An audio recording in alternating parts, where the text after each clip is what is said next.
All right, everyone. Today we're going to look at some numbers and information put out by BizBuySell. We're going to take a look at their Q3 Insight Report and see what's happening out there in the world of buying and selling small businesses. I'm David C. Barnett, and you're tuned in to Small Business and Deal Making, the podcast, YouTube channel, and blog where I talk about buying, selling, financing, and managing small and medium-sized businesses while controlling risk. So if you're looking to take control of your future through buying a business one day, or if you already own a business and you're looking to grow or exit, you've come to the right place.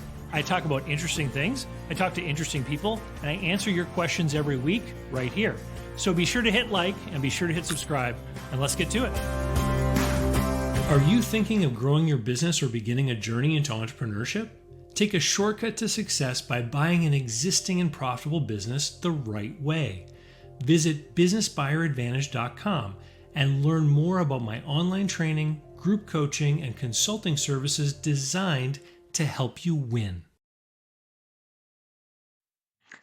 All right, so BizBuySell.com, which is one of the big internet marketplaces for people to advertise the purchase and sale of small and medium-sized businesses, um, puts out some data, and they have a quarterly report.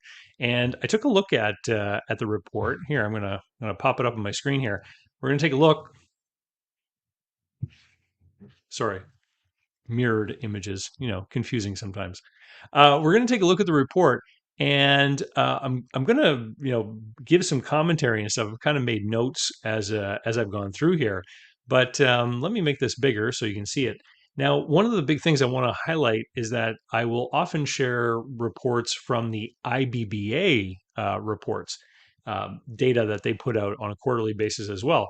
And one of the key differences between the IBBA reports and the BizBuySell Insight report is that the IBBA report is made entirely from surveys of the IBBA membership, which of course is a subset of the brokerage industry. Let's say people who are willing to invest in being a part of that association, typically because they get to go to convention and the training opportunities and all that kind of stuff. The BizBuySell Insight Report is a much broader audience of information. So they will survey business owners, people that are registered on their site as a buyer, people that are brokers, but more than just the IBBA brokers, just all the brokers that kind of participate maybe and have an account with BizBuySell. And when we go through here, we're going to hear a lot about SBA lending, and that's because BizBuySell is a predominant website for the United States for the market there. But some of the data that we're going to pull out of this is going to be kind of interesting, regardless of where you happen to be. So, some of the key highlights that they put up here: median sale prices are up 10%, buoyed by manufacturing and restaurants, and that retail and service sector reports weaker financials as rising costs eat into profits. I want to dig into a little bit of that as we get into that section. And then there's a comment here: savvy buyers scoop up bargains as retail businesses price drop 18%. So you can make all kinds of comments or whatnot about um, if it makes sense to buy something that's not performing as well. There's some other key data that we're going to see as we go through this that kind of indicates what is happening in those retail sectors. So before we begin, I want to make a comment here. Um, the people at BizBuySell, I mean, they have all this information, right? And they put out this report to try and give insights into what's happening in the market for small businesses. I've made many videos that talk about how I don't really believe that there's such a thing as a market for small businesses. I believe that businesses are all unique and therefore each one has its own specific market. There's certain businesses where only a small number of particular buyers would ever want to buy them, or maybe geographically where they're located, only certain people would ever want to buy them. And so, you know, take this with a little grain of salt. There's always going to be exceptional circumstances where you're going to have a great business that simply has no buyers, or you're going to have a business that doesn't seem that great, but a lot of people are going to want it for one reason or another, or a business that's great that sits on the market for years because they just have to wait a long time to meet that one ideal buyer who's going to value that business and be able to make an offer that the seller will agree to. And we're going to talk a little bit about expectations here that the BizBuySell was able to uncover with the survey results as well. So um, they're saying here that during the quarter, 2,281 businesses were reported as sold on BizBuySell, representing enterprise value of 1.65 billion, or 4% higher than the same time last year. And they're saying it's a positive sign that that deal flow is growing. Um, and then there's a note here about creativity, and this lady Lisa Riley is saying beyond traditional secured notes, a plethora of seller carry and value bridging instruments exist, from earnouts and insurance agreements to consulting contracts, lifestyle arrangements, and more. Possibilities are diverse, ensuring a myriad of avenues to secure a successful sale. And one of the themes that is in this report, of course, is that in the rising interest rate environment, more and more of the burden of the transaction is ending up through these creative kinds of mechanisms. In particular, they mentioned the growth of seller notes in these deals. So here's a sort of a quote that's been expanded from the conversation here. And it says, I think changes in the debt service coverage ratios are now being required by smaller banks have had them as almost as much of a negative impact as rising rates. So what does that mean? Well, when interest rates go up, obviously more cash has to go to service the debt. But what is also happening is that some of the banks, maybe who used to be comfortable with a 1.15 debt service coverage ratio as a function of EBITDA, are now saying, hey, wait a minute, we want a higher debt service coverage ratio. We want 1.3, 1.4, 1.5, whatever it happens to be. And so while the interest rate going up is decreasing the buyer's purchasing power, the amount that they're willing or they're able to pay for a purchase price, these debt service coverage ratio requirement increases are also having a similar impact on top of the interest rate increases. And so, you know, sellers who may have heard about a business like theirs selling in 2021 for $1 million, they come into this market and they want that $1 million, right?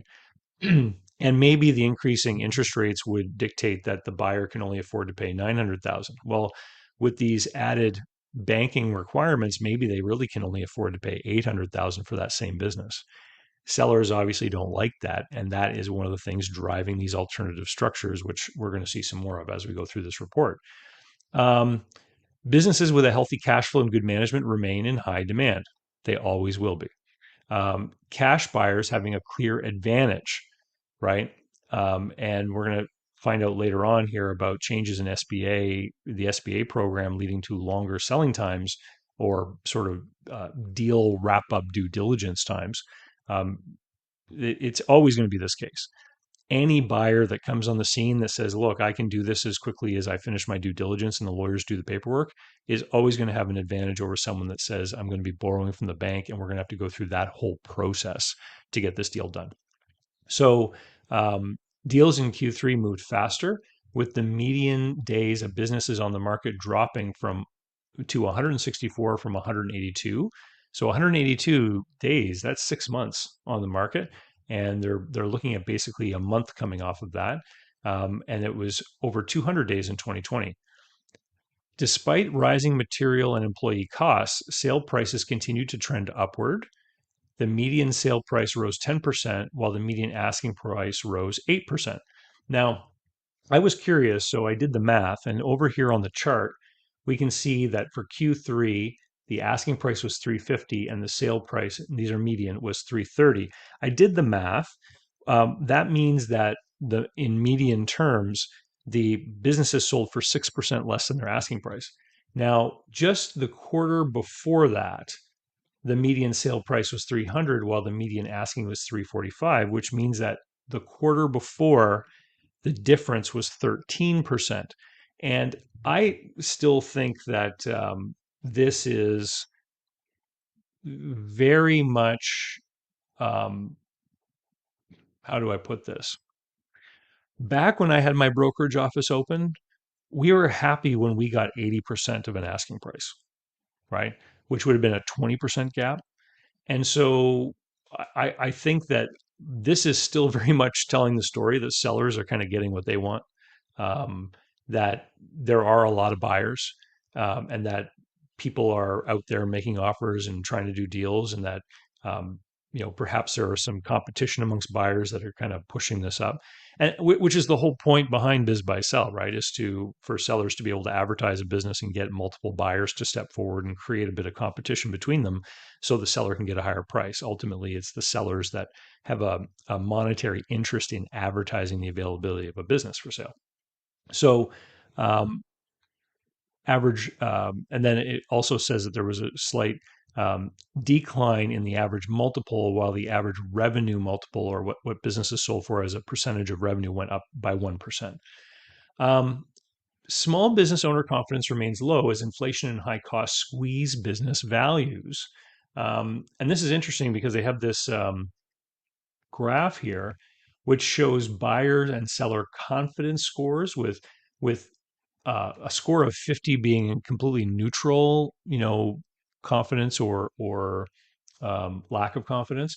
And so we can see here that buyer confidence has moved up while seller confidence has moved down over the past uh, since 2022, which makes sense. I mean, everyone knows that interest rates are going up. And so the buyers that I meet are hopeful that these higher interest rates are going to eventually lead to sellers realizing that they can't get as much for their businesses, maybe meaning a better deal for buyers. Of course, it only really ends up being a good deal for buyers if they buy today, lock in that purchase price, and then interest rates somehow go down again. I'm not sure that's going to happen, right? If they continue to go up, it's still not going to be a good deal for buyers. So this whole section here talks about the confidence. Um, Most owners feel market conditions have remained relatively the same as the previous year, with the majority, 49%, saying it would be difficult if they were to sell their business today, right? Sort of recognizing that downward pressure on pricing.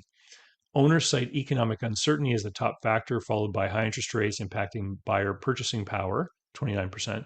Yes, yet most owners, 45%, don't feel next year will bring them a higher price either. And that's probably just this recognition that interest rates being as high as they are is likely not going to change. Um, there's all kinds of evidence around us that the economy continues to be pretty strong, given the high, even with these higher interest rates. And that's not what the central bank wants. The central bank wants things to calm down. They literally are trying to start a recession. Um, let's continue here with the report. It says, regardless of the buyer type, rates are up, and so seller financing is still a prominent part of these transactions. Sellers can expect to be asked to carry 10 to 20% on a seller note. I think that is low. Um, 20% to me on a seller note is not a material amount of financing from a seller. We have seen terms of seller notes being reduced. Typically, they would be 10 years for seller notes, and now we're seeing 5-year notes or a 5-year balloon. And so I don't think a balloon seller note is something anyone should get involved with as a buyer, just because you're gambling on the availability that you're going to be able to qualify for credit in the future. Inflation is a major concern among business owners, with a majority, 74%, saying their costs have gone up over the previous year, right? Cost of everything's going up, supply chain problems, labor, we're going to get into here in a minute. Most blame an increase in the cost of goods plus overhead such as rent and fuel. Now, here's a key quote. It says, one owner states, the same vehicles we bought in 2018 and 2019 cost twice as much just 4 to 5 years later. Gas is more expensive. Oil changes. The cost of everything associated with our industry has increased. Now, gas, oil changes, maintenance, all of these things will be in the P&L. So they will cause the SDE of the business to go down. However, the purchase of the vehicles is part of CapEx, right? And CapEx is not included in SDE.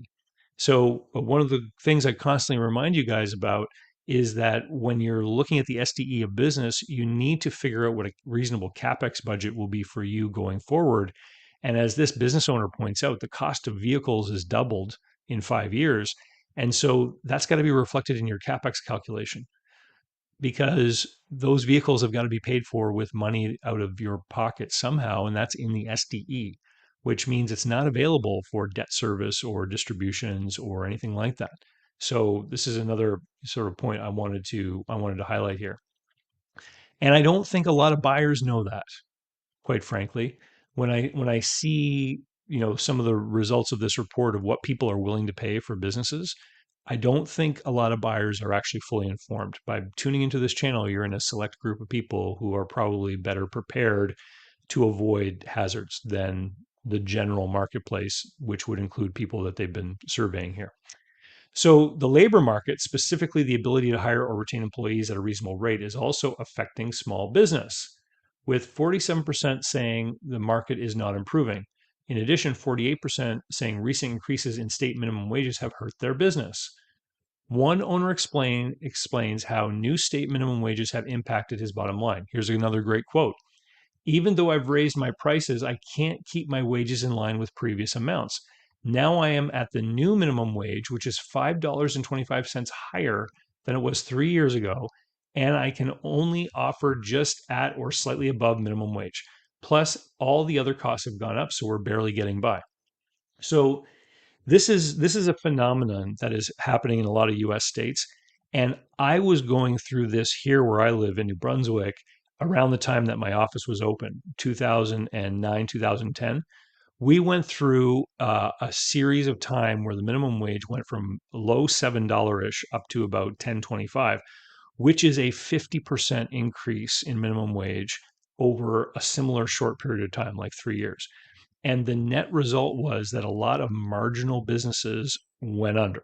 Like this is when we saw a whole wave of video stores close.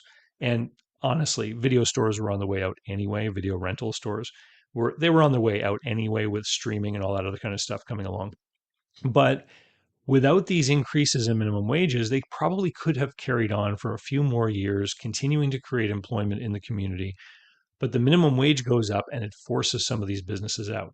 So one of the things that's going to happen with this is if there's a good business out there and then it's competing with a more poorly run business, these increases in minimum wage can actually thin the herd of businesses and benefit the surviving ones by allowing more market share to go to them. That's one thing that can happen. The other thing that this owner kind of alludes to, um, and maybe this quote appears somewhere else, but a lot of the times employees within a business, even if they don't earn minimum wage, they look at their paycheck with respect to minimum wage. So for example, if minimum wage is $10 and I earn $15 an hour, I think of myself as earning 50% more than minimum wage. So now if minimum wage increases to $15 an hour, then I still want to earn more. One person might think, well, I used to earn $5 more than minimum wage. Now I want to earn 20 because minimum wage is 15. But if someone thinks about it in a more sophisticated sense, they should want to earn 50% more than the new minimum wage, which would be 22.50, right? So when minimum wages goes up, it's not just the minimum wage earners that then have to be paid more. Everyone else in the organization who bases their sense of worth or the value of their labor against that minimum wage benchmark is also going to want a similar adjustment in the minimum in their wages. And so it cascades throughout the whole organization, throughout your whole labor expense category. And it says down here, furthermore, interest rate hikes are making it increasingly difficult for owners to attract customers while covering costs, with 64% saying higher rates have had a negative impact. As capital has become more expensive, nearly half of owners say they have responded by raising prices, okay? Which, if you're in business today, you've got to be on top of price increases. Everyone is now expecting prices to go up. This is the time to do it. 40% have had to delay expansion plans. So that's a reduction in capital expenditures. Just 18% are pausing hiring. Only 7% are resorting to layoffs, which is why we're still seeing such high labor numbers. Most business buyers remain optimistic amid high rates. So talks here about how we're facing the highest interest rates in 20 years. Most buyers remain confident. 73% are confident they can buy a business at an acceptable price. I would think it would be great, BizBuySell, if you could somehow record their responses, track how many of them actually do a deal, then ask them the same question after they bought the business. Because a lot of the people that I meet in my one-on-one consulting are very confident that they're getting a good deal. And then when I break into the deal and we go through the numbers and stuff, they realize that what they thought was a good deal is actually not, right?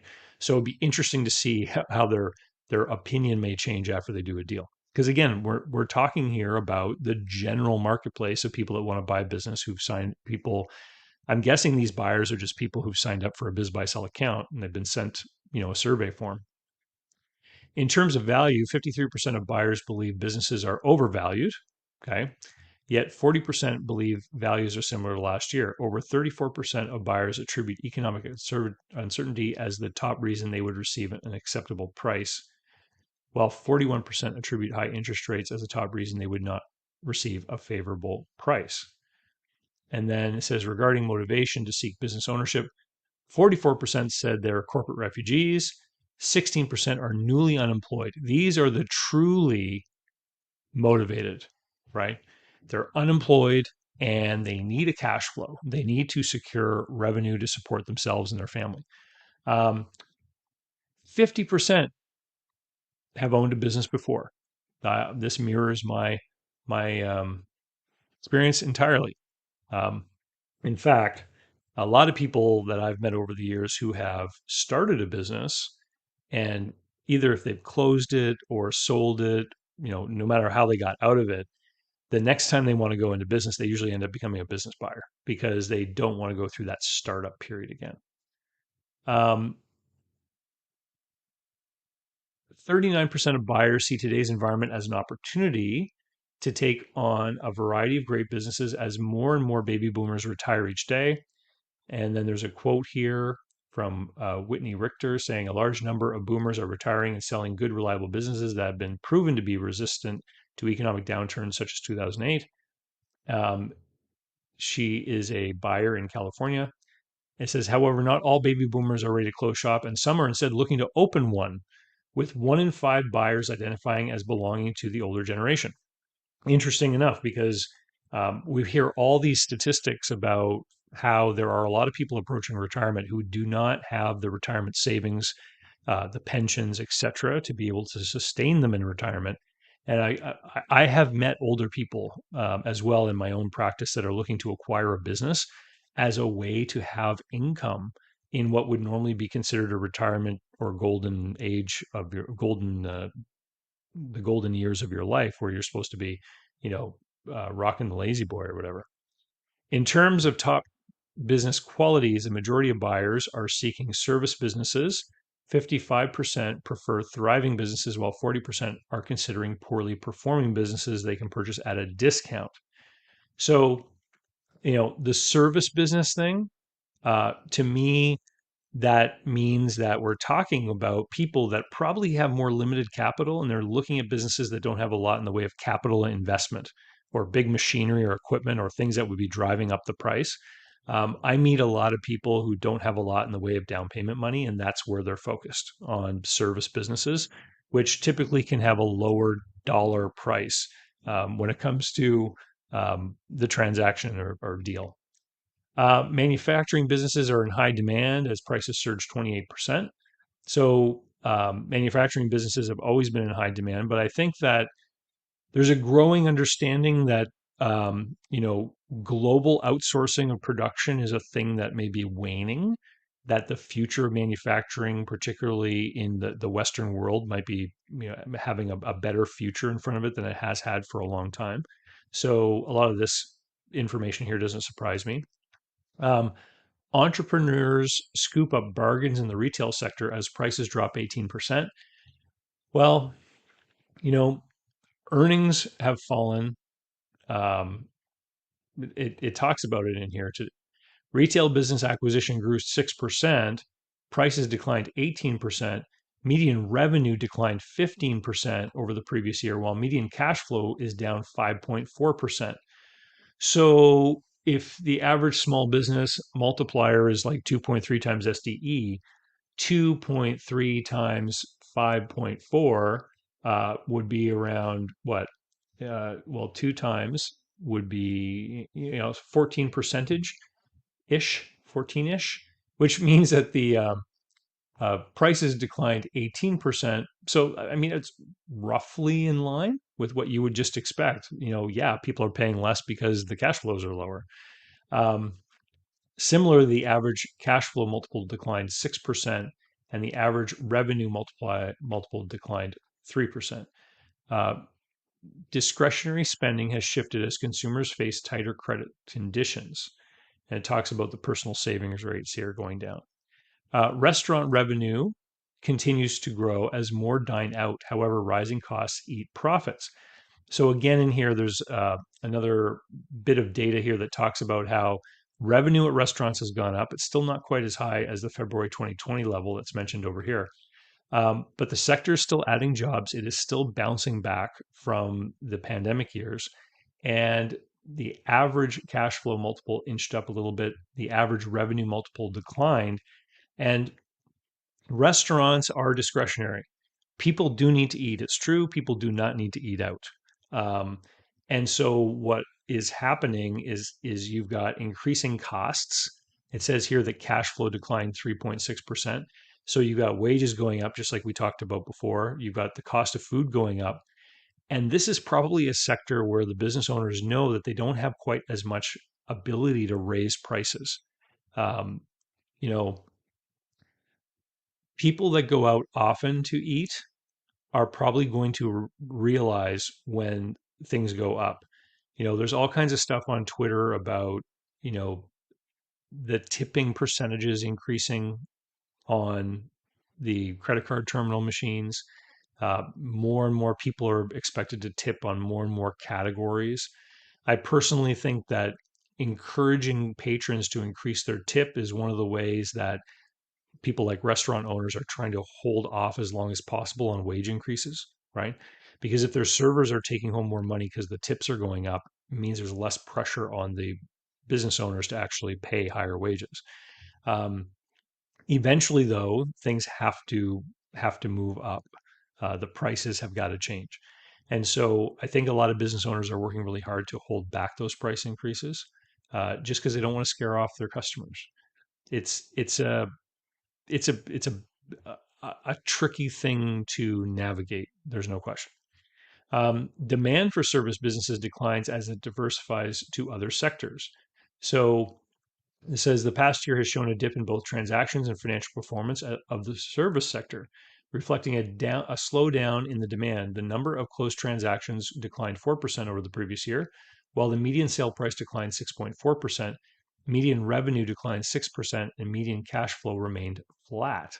So people are less willing to pay for service businesses. I would imagine this is because so many service businesses would be deemed as discretionary, and people worrying about an upcoming recession or growing impacts of a recession, the buyers, I mean, may be less willing to get into a business that they feel is discretionary. Um, it's talking here about how this may be a correction after such a high demand during the pandemic. Many of these businesses performed exceedingly well, whereas other businesses, such as restaurant and retail shops, which relied heavily on foot traffic, became less attractive. Uh, the market is expected to continue adapting to high interest rate environment. So we're going to talk here a little bit more about the increase of SBA loans, the increase of seller financing. So the market moves through the holiday season and into 2024, prevailing interest rate environment is expected to continue. The labor rate remains strong as the Federal Reserve continues their quest to slow the economy and bring inflation down to 2%. Okay, the Federal Reserve, big important institution, is trying to cause a recession. I I don't know why they don't just write that, right? Maybe too scary, but that's what they're trying to do. As of September, the consumer price index holds steady at 3.7%. If you are a student of economic history, if you look back at other periods in time where we've had consistent inflation, one of the things that starts to happen is that once this inflation cat gets out of the bag, it's really hard to catch it again. So, if you've been watching the news lately, the auto workers, for example, have been going through a series of labor actions.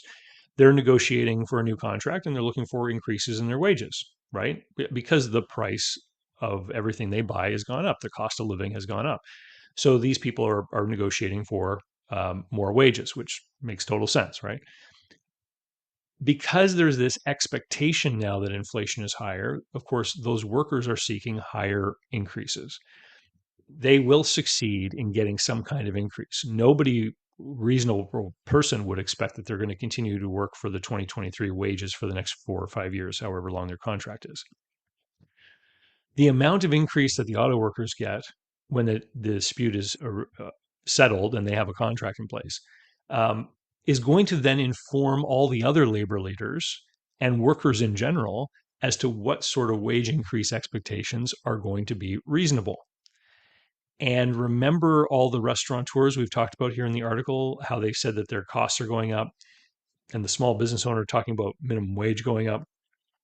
What ends up happening is you get this reinforcement feedback loop in the economy where inflation gets kicked off by something like, printing lots of money during the crisis in 2020. And the money that is floating around out there chases the same number of goods, causing the prices to go up. Now, workers want more money because their cost of living has gone up. And then you get this feedback loop, right? And it gets hard. It's hard to put this under control. And so I'm not optimistic at all that inflation, in a year's time is going to go back down to 2%. This is going to be a real battle for the central bank. And I think that that's the assumption we should all operate under, that inflation is not going to be put away right away very quickly. Um, we could even look to something like the 1970s as a template or an example of what could happen. Um, but I'm not an economist, right? So, not economic advice, I guess I should add to that. Isn't that what people on social media are supposed to do? So, let's get back to the report. Seller financing is increasingly important. SBA loans remain top source of financing. So, um, this is a great quote, and this is something I've said to a lot of sellers. This is from Lisa Riley, and she says, in the realm of business sales, the seller carry proves to be an invaluable asset. It opens doors to maximizing the amount one retains as a seller, creates a path for non SBA enterprises, and may shorten the timeline to closing, right? Remember, and then they say down here, Katrina Lofton, who is another business M&A advisor, says that due to some recent SBA rule changes, transactions are taking longer to close than they ever have. A normal SBA finance transaction without issues is taking 60 to 90 days to close. So a buyer who comes on the scene and says, hey, I've got all cash. You don't have to do an SBA process with me. We can do it much more quickly. That's obviously going to be more attractive to a seller. But a buyer who says, hey, I have a significant down payment, we can do this deal really quickly if you will carry a note, that's also becoming more appealing to sellers. And I've personally seen some deals, and I've talked with an accountant recently who has seen some deals where buyers are putting down significant down payments, like 35, 40%, and the sellers are carrying the balance.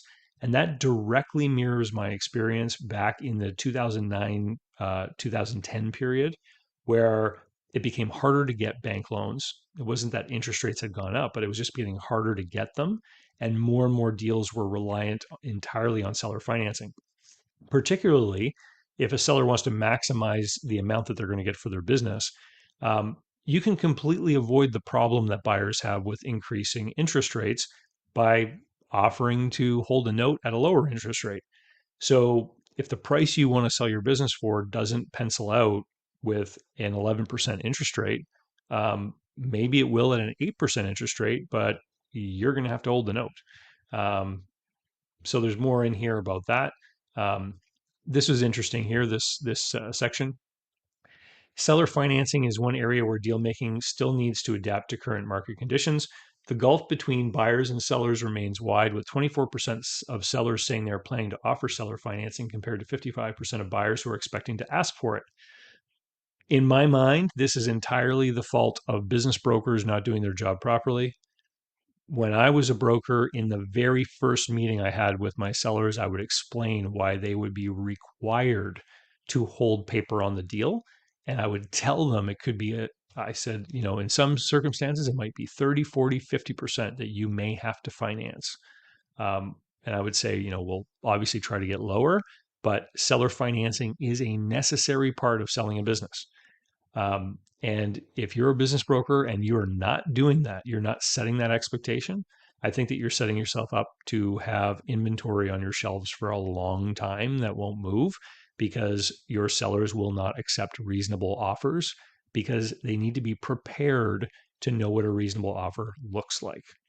Um, More retiring baby boomers expected to sell in the coming years. So this is more like that gray tsunami concept, which I heard someone trademarked recently. Anyway, in fact, 38% of all business owners surveyed identified as baby boomers, and nearly half of all owners looking to sell their businesses say they are retiring.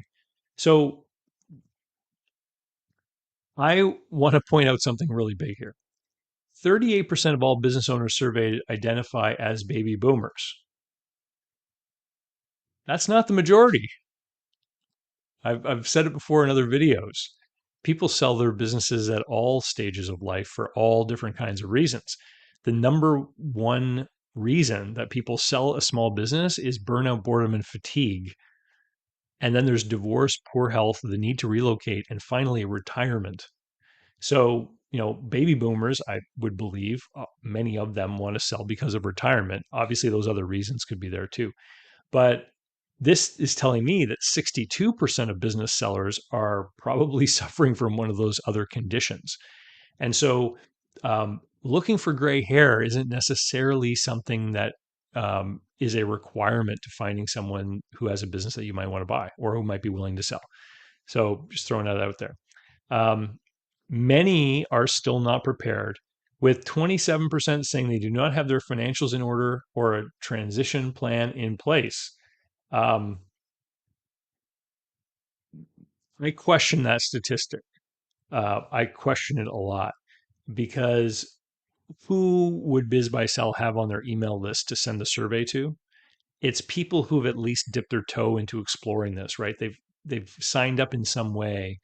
They've ended up on the radar over at BizBuySell in some way. I think that if you could truly get a cross section of all businesses, the number would be more like 70 or 80% of small businesses are not prepared to sell, of all businesses, which is a problem. Someone who's 30 years old who owns a business might not think that they need to be prepared to sell. But remember what I just said, that the biggest reasons people sell a business are burnout, boredom, and fatigue, divorce, poor health, the need to relocate, and finally retirement. Means that 80% of the reasons why someone wants to sell are actually not planned for. It's stuff that just happens to you. So if you are a business owner and you want to be prepared for one of those eventualities, then get your financials and things in order so that you are able to talk with a buyer if suddenly you arrive into a circumstance where you need to. And then there's a media contact here, Mr. Adam Debussy. Hi, Adam. Thanks for publishing this report and sending it out to everybody. I will put a link to this down in the show notes down below if you would like to go over and check it out for yourself. Yeah, if you're thinking about buying a business, then please head on over to businessbuyeradvantage.com. It's where I talk about all the services that I have that can help people buy and analyze a business, help you make an offer.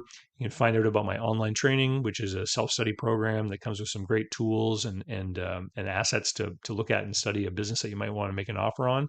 You can learn about my group coaching program, where we meet 3 times a month to talk about the deals that we're working on, and I help people and people help each other. It's a great group of people that are in that group. And you can also learn about my other consulting services and things. If you found a business that you think might be a good deal and you want an extra set of eyes on it to help you look at it and just make sure that you're not accidentally getting yourself into trouble, I'm more than happy to help. It's what I do every day. And with that, I'll say thank you. And we'll see you next time. Don't forget to hit like, leave a comment, hit subscribe, leave a review for if you're an audio podcast listener. All of that stuff helps the algorithm allow this content to find new audiences of people who could really take advantage of it. And with that, I'll say thanks. Cheers. Talk to you next time. So, how can you learn more about buying, selling, financing, and managing small and medium-sized businesses? Easy. Go over to my blog site, davidcbarnett.com, where you can learn more about me and how I work with my clients. You can learn more about my books and courses that I've prepared for you, You can find out how to subscribe to my email list, the YouTube playlists, and more. There's literally hundreds of hours of content there, all for free, and I'd love for you to be my guest. Special thanks go to Mark Willis at Lake Growth Financial, today's video sponsor. Mark helps people better manage their personal and business finances through the Bank on Yourself insurance strategy. This is something I've done personally and I've seen others use it successfully for years. Go to newbankingsolution.com to find all the interviews I've done with Mark and learn more about the advantages of these programs. While there, sign up for a free consultation to learn what this solution might look like for you.